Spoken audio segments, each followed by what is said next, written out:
মুসলমানের নওজোয়ান যদি বুঝতা, মুসলমানের বাপ যদি বুঝতা, তাইলে ভালো ছিল।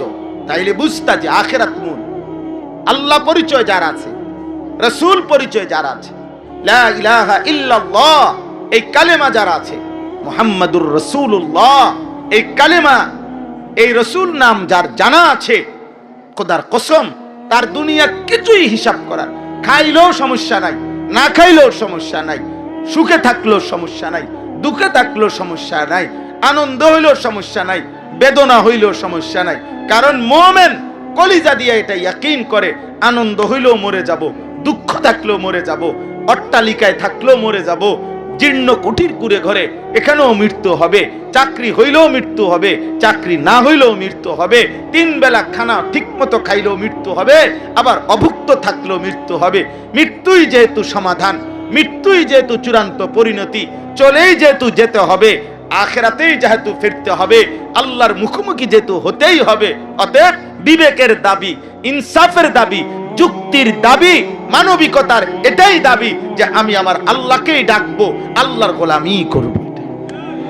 কিন্তু আহাম্মক ওই মানুষ, যে মানুষ মনে করছে শুধু দুনিয়া খাইয়া পইরা পেশাব পায়খানা কইরা যৌন চাহিদা পূরণ করে জীবন শেষ, সমান সমান খাইছি, ঘুমাইছি, পেশাব করছি, পায়খানা করছি, লজ্জাস্থানের একটা চাহিদা ছিল, বৈধ হোক অবৈধ হোক, হালালে পারি আর হারামে পারি, কোনোভাবে মিটাইছি, কদ্দুর ঘর দুয়ার করছি, এক সেট সোফা, দুইয়ান খাট বানাইয়া, একখান ডাইনিং টেবিল বানাইয়া, কদ্দুর বিল্ডিং করছি, টাইলস লাগাইছি, চারিদিকে একটা বাউন্ডারি ওয়াল দিছি।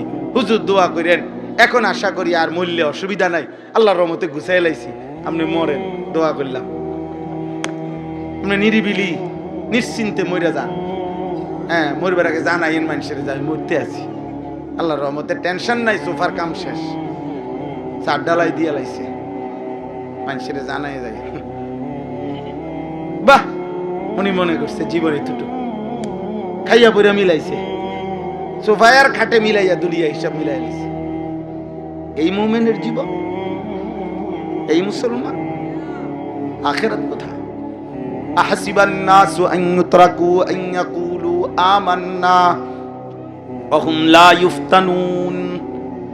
আল্লাহ বলে, লোকেরা কি এই ভেবেছে শুধু মুখে বলবে আমি মুসলমান, আমি মুমিন, আর আমি আল্লাহ কোনো পরীক্ষা না নিয়ে এমনিতেই ছেড়ে দেব, জান্নাত দিয়ে দেব? কেমনে ভাবলা বান্দা? নামাজ কই, সেজদা কই, হালাল হারাম কই, পাক না পাক কই, মাকেও দেখো, বোনকেও দেখো, মোবাইলের উলঙ্গ নারী আবার নর্তকী ছবিও তো দেখো, হালাল হারাম কই? কষ্টের টাকা উপার্জন করা সেটাও নিচ্ছ, সুদের টাকাও নিচ্ছ, কিস্তিও নিচ্ছ, হালাল হারাম কই? গালিও দাও, সালামও দাও, হালাল হারাম কই? মদও খাও, মধুও খাও, হালাল হারাম কই? নিজের স্ত্রীকেও দেখো মোবাইলের নর্তকী, সিনেমা নাটকের নর্তকীকেও দেখো, হালাল হারাম কই? পাক না ফাক কই? আল্লাহ কোথায়, রসুল কোথায়, ঈমান কোথায়, আখিরাত কোথায়, শরীয়ত কোথায়, বিধান কোথায়, দ্বীন কোথায়? কিচ্ছুই লাগবে না, শুধু বলবা মুসলমান আর জান্নাত। আখিরাতে তো মামুর বাড়ি, জান্নাতে মন মামুর বাড়ি। ওয়ালাকাদ ফাতান্নাল্লাযীনা মিন ক্বাবলিহিম ফালায়ালামান্নাল্লাহুল্লাযীনা সাদাকু ওয়ালা ইয়ালামান্নাল কাযিবিন। আল্লাহ বলে, না বান্দা মনে রেখো, প্রত্যেক যুগে যারাই নিজেকে মুমিন মুসলিম পরিচয় দিয়েছে, আমি আল্লাহ সকলকেই পরীক্ষা নিয়েছিলাম, পরীক্ষা নিয়েছি, পরীক্ষা পুরাটা হায়াত পরীক্ষা। আমি আল্লাহর প্রত্যেকটা আদেশ পরীক্ষা, আমি আল্লাহর প্রত্যেকটা নিষেধ পরীক্ষা। নামাজের আজান হইছে পরীক্ষা, সেজদা দিচ্ছ না ছেড়ে দিচ্ছ, টাকা সামনে পরীক্ষা, হালাল নিচ্ছ না হারাম নিচ্ছ, নারী সামনে পরীক্ষা, অনুমতি আছে কিনা দেখার নাকি অনুমতি নাই, থাকলে দেখলা অসুবিধা নাই, না থাকলে দেখলা কেন? মাকে না দেখার অনুমতি আছে, রাস্তার নারী দেখলা কেন? মোবাইলের নর্তকী দেখলা কেন? নিজের স্ত্রীকে না দেখার অনুমতি আছে, বোনকে না দেখার অনুমতি আছে, তাও তো অনুমতির মধ্যে ভাগ আছে। মাকে দেখা একরকম, বিবিকে দেখা আরেক রকম। তাহলে তুমি কিছুই বুঝো না। হালাল হারাম কই? আল্লাহর আদেশ নিষেধ কই এমনি বেহেশতে চলে যাইবা এই মসজিদে ফ্যান তিনান দিয়া? হ্যাঁ, মস্কারি। অনেক লোক আছে বাবা একেবারে আপাদ মস্তক সুদ খায়, কিস্তি নেয়, আপনার কোটি কোটি টাকার ব্যবসা, বুঝছেন, সব হারাম। আর হুজুর দেখলে বলবো, হুজুর দোয়া করেন এলাকায় একটা এতিমখানা দিছি, 30 জন এতিম খায়। মাশাআল্লাহ, আপনার বেহেশতের বুঝ হয়ে গেছে আল্লাহর রহমত, আপনি টেনশন করেন। তারাও এতিম 30 জনে আমরে কান্দে কইরা বেহেশতে নিয়ে যাই। হ্যাঁ, আখিরাতের মূল্য দিলেন এই 30 জন এতিমের খাবার দিয়া, জান্নাতের মূল্য দিলেন। আফসোস না বলেন? আফসোসের বিষয়। 2 কাতার টাইলস দিয়া আখিরাতের মূল্য দিয়ে দিলেন, মসজিদে 4টা ফ্যান দিয়া আখিরাতের মূল্য দিয়ে দিলেন। হ্যাঁ, টাকা 10,000 দিয়া আখিরাতের দাম সুদ করে দিলেন। আর এই নামাজ, রোজা, হজ, যাকাত, জিকির, তেলাওয়াত, সুদ খাওয়া যে হারাম, ঘুষ খাওয়া যে হারাম, কিস্তি নেওয়া যে হারাম, নাটক দেখা যে হারাম, সিনেমা দেখা যে হারাম, অশ্লীল উলঙ্গ ছবি দেখা যে হারাম। ফজরের নামাজ 365 দিনে ফজরের নামাজ পড়ছেন কতদিন আব্বা? বলেন না বাপ, মুসলমানের সন্তান বলো না বাবা, বলো না আব্বা। আজ যে রাত্রি, এই বরকতের রাত, আজ যখন মালিকের কাছে জিজ্ঞেস করবা, হাত তুলবা, মালিক মাফ করে দেন। মালিক যদি বলে বান্দা গত 365 দিনে একদিনও ফজরের নামাজের একটা সেজদা আমি কেন পেলাম না বান্দা, আল্লাহ যদি জানতে চায় কি বলবা? হ্যাঁ, আল্লাহ যদি বলে বান্দা আমার সমস্যাটা কি, আমি তোমার কাছে কি ভুল করেছিলাম যে জন্য আমার একটা সেজদা দিল না? সকালের ভোর আমি বানাইয়া কি আমি অন্যায় করছিলাম? হ্যাঁ, রাত্রিটা গভীর করে আমি কি অপরাধ করেছিলাম? তোমার চোখে ঘুম পাড়ায় দিয়া সারা দিনের ক্লান্তি দূর করে দিয়ে আমি অন্যায় করছি, বিনিময়ে আমি সেজদা পাইলাম না কেন? এই চোখে, আমার দেওয়া চোখে গত 1 বছরে নারী দেখছো কতবার, আমার কোরআন দেখছো কতবার? আমায় কি আমার কোরআন একটা পৃষ্ঠাও দেখা দরকার ছিল না? হ্যাঁ, আমার দেওয়া জবান দিয়া নিজের দুনিয়ার প্রয়োজনে কত লক্ষ মানুষকে ডাকছো, মাকে, বাবাকে, বিবিকে, ছেলেকে, মেয়েকে, কাস্টমারকে, দোকানদারকে, প্যাসেঞ্জারকে, রাস্তার মানুষকে, বন্ধুকে, কতজনকে ডাকছো না? তো আমি আল্লাহকে ডাকছো কয়বার? যদি এগুলা জিজ্ঞেস করবে না? হ্যাঁ, বলেন ভাই, বলেন বন্ধু। প্রতিদিন যারা সুদ খান, কিস্তি নেন, প্রতিদিন যারা ওজনে কম দেন, তো কোন লজ্জায় মালিকের কাছে মাফ চাইবেন? কি মাফ চাইবেন? এগুলা ছেড়ে দেওয়ার সিদ্ধান্ত নিছেন, নাকি এগুলা চলমান অবস্থায় মাফ করে দিতে বলতেছেন? বুঝেন নাই কথাটা? যারা প্রতিদিন দাড়ি কাটছেন, আপনি কি বলবেন? আল্লাহ আমার গুনাহ মাফ করে দেন। তো এর অর্থ কি? না না, কাউরে লজ্জা দিচ্ছি না, আপনি ইনসাফ করেন।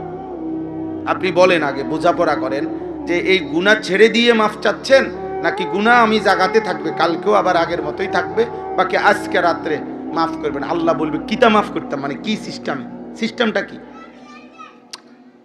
আমারে বলেন, মানে সিস্টেম কি? আমি বুঝি না এটা। আপনি কি তওবা করতেছেন গুনাহ থেকে? কই গুনাহ থেকে তওবা করছেন? কই? তওবা মানে ফিরে আসা, আর রুজু, তওবা মানে কি? ফিরে আসা। কেমনে ফিরে আসা আমি বলি, একদম সহজ উদাহরণ হলো তাফসিরে আছে। মনে করেন ওই যে হাতের বল, টেনিস বল হোক আর ফুটবল হোক, আমি ওইখানে মানে লাথি দিলাম, তারপরে ওই ওয়ালে লাগছিল, এটা লাইগা আবার মানে পাল্টা কি আসছে আমার কাছে আইছে, এটা আবার বুঝছেন তো? গেছিল কার থেকে? আমার থেকে। ফিরে আইছে কার কাছে? এটারে কয় রুজু, এটারে কয় তাওবা। আল্লাহ যেন বলে বান্দা আমি পাঠাইছিলাম ঠিক যেরকম তোমারে গুনাহমুক্ত, তুমি আমার কাছে ফেরত আসবা গুনাহমুক্ত। আমি কি গুনাহ দিয়ে পাঠাইছিলাম? মায়ের পেট থেকে যেদিন বেরোইছে সেদিন মদ খাইছিলা, সেদিন সুদ খাইছিলা, তো আমি তো তোমারে পবিত্র বানায় পাঠাইছি। আমি তোমার পুরা দেহ পবিত্র বানায় পাঠাইছি, তা আমারে আমার অবস্থা ফেরত দাও, আমি তোমারে তোমার জান্নাত ফেরত দেব। হ্যাঁ, এই জন্য দোস্ত মাফ চান আপনি, অসুবিধা নেই, বুঝ করে মাফ চান। আপনি আগে সিদ্ধান্ত করছেন কিনা বলেন, মিথ্যা ছেড়ে ছাড়ছেন, সুদ ছাড়ছেন। যুবক ভাই, তোমরা কি বলবো আল্লাহর কাছে আজকে? আল্লাহ গুনাহ মাফ করে দেন। তা আল্লাহ তাআলা বলেন, যদি জিজ্ঞেস করে বান্দা প্রতিনিয়ত যে মোবাইলে নারী দেখো, ছবি দেখো, অশ্লীল দৃশ্য দেখো, এটা চলমান রাইখা, তো এটা কি মাফ চাইলেন? হ্যাঁ বলেন। এই জন্য খামখেয়ালি না। হ্যাঁ, তওবা, আল্লাহ মাফ করবে। আজ বরকতের রাত, মাগফিরাতের রাত, লাইলাতুল বারাত, মাগফিরাতের রাত। আল্লাহর নবী সাল্লাল্লাহু আলাইহি সাল্লাম এটাকে বলছেন। বারাআত শব্দের অর্থ হলো কর্তন করা। আল্লাহ তাআলা বান্দার গুনাহ কর্তন করে দিবেন, বান্দাকে পবিত্র করে দিবেন। লাইলাতুর রাহমা, এটাকে রহমতের রাত বলা। লাইলাতুল বারাকা, বরকতের রাত বলা হয়। লাইলাতুন নিসফে মিন শাবান, শাবানের বদ্ধ রাত, 14 তারিখ দিবাগত রাত, আজকে রাত। আল্লাহর নবী বলছেন এটাকে বলা হয় লাইলাতুস সাক। সাক মানে চেক, অর্থাৎ চেকে যেরকম লিখে দেওয়া হয় 5 লাখ টাকা সই দিয়ে দিছি, টাকা উঠায় নিয়ে। আল্লাহর নবী সাল্লাল্লাহু আলাইহি সাল্লাম বলেন, আজ আল্লাহ তাআলা বান্দা যদি খাঁটি দিল থেকে তওবা করে, তো আল্লাহ তাআলা জাহান্নাম থেকে মুক্তির চেক সই দিয়ে দেয়, যা বান্দা এটা দেখায় জান্নাতে ঢুকেছে।